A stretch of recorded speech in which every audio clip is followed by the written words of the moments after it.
បើត្រាកំណែ limit បើដូច2024ជាមួយលោកគ្រូទាំងអស់គ្នា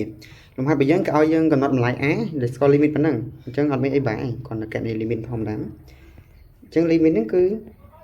យើងចាប់ x ការ៉េទាំងលើទាំងក្រោមជាកត្តារួមយើងចាប់ x ការ៉េនៅសល់8ដក1នៅលើ x បូកជាមួយ1លើ x ការ៉េអាក្រោមដូចគ្នាគឺយើងចាប់ផ្ដើមចាប់ x ការ៉េជាកត្តារួមដែរទៅអញ្ចឹងបាន x ការ៉េកត្តាឲ្យ a បូកជាមួយនឹង8នៅលើ x ការ៉េស្មើជាមួយនឹង1ឥឡូវយើងសម្រួល x ការ៉េចោលទាំងអស់គ្នា x ការ៉េយើងសម្រួលអស់ទៅ